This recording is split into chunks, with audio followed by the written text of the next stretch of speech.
descubrimiento de los conocidos como monumentos funerarios de Puerta Gallego tuvo lugar en la década de los 90 del siglo XX, a raíz de la puesta en marcha por parte del Ayuntamiento de un proyecto de construcción de parking subterráneo en este lado de la Avenida de la Victoria.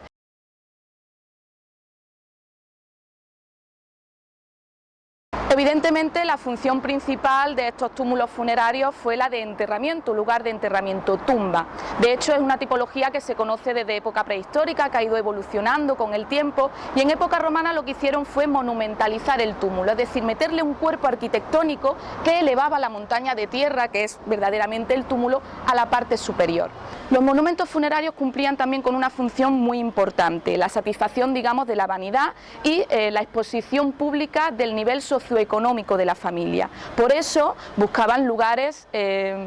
altamente visibles y muy frecuentados para poder hacer esa exhibición. De hecho, estos túmulos funerarios se localizan junto a una de las entradas de la ciudad romana de Córdoba y junto a la salida de la vía Córdoba-Hispalis, una calzada muy importante que conectaba Córdoba con la antigua Sevilla, dos capitales importantes de la provincia bética.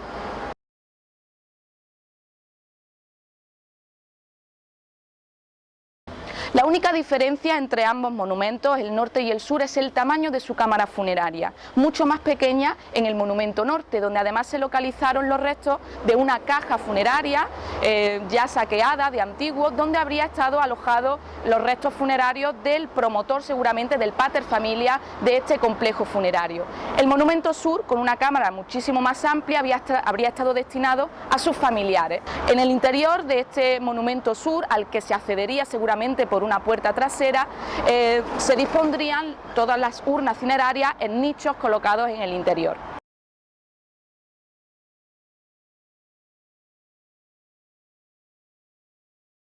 Parece ser que también hubo una serie de modelos tipológicos que se repitieron constantemente. Entre ellos, por ejemplo, podemos citar los recintos a cielo abierto, los monumentos en forma de altar o las edícolas funerarias. De las tres tenemos bastante constancia en Córdoba, son de los tres tipos de monumentos más abundantes, seguramente traídos por los propios colonos itálicos que empiezan a asentarse en la ciudad en época republicana. Las necrópolis de Córdoba, de colonia patricia, en este caso, se desarrollaron en todo el entorno de la ciudad, siguiendo sobre todo las principales vías de comunicación, que se convertían casi en vías funerarias, como por ejemplo la entrada de la vía Augusta en la ciudad,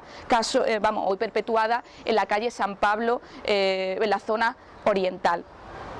También a la salida de esa propia vía Augusta, en este caso por el puente romano, de donde tenemos menos datos. Y sobre todo en Córdoba hubo un intenso desarrollo a partir del siglo I después de Cristo de las vías que conectaban con el norte, con la sierra, con Sierra Morena, donde se encontraban los yacimientos de minas, base de la riqueza de las élites cordobesas. A partir de la ampliación augustea de la ciudad hacia el sur, hacia el río, se comienzan a desarrollar otras vías vinculadas a esta parte de la ciudad ya en un momento más tardío.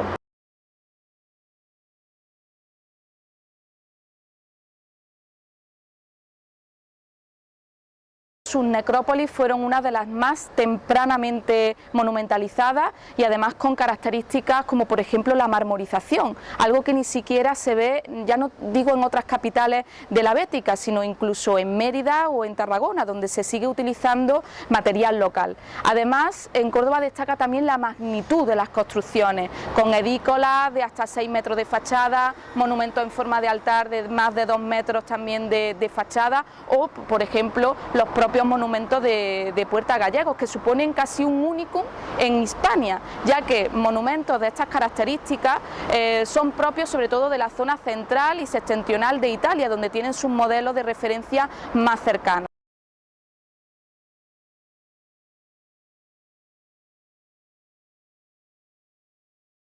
Estuvo vigente como tal hasta finales del siglo I después de Cristo, un momento en el que, digamos, los barrios intramuros de la ciudad ya no tienen espacio para crecer y empiezan a salir fuera del recinto amurallado. Eso hace que el monumento sur sea desmontado completamente, como digo, solamente unas 60-70 décadas después de su construcción, amortizado completamente y ocupado por viviendas domésticas pertenecientes a ese bicu. En el caso del monumento norte, seguramente vinculado con un personaje de importancia para la ciudad, fue respetado en su construcción, pero sin embargo se le añadieron toda una serie de construcciones, como por ejemplo los restos de esta taberna o incluso un ninfeo, es decir, una fuente monumental que se colocó en la parte trasera del monumento. Se mantuvo así hasta casi finales del siglo II después de Cristo, un momento para el cual ya se constata una completa ocupación de toda esta zona por parte de ese barrio extramuros y por lo tanto ya la desaparición de los monumentos funerarios y de la zona de necrópolis como tal.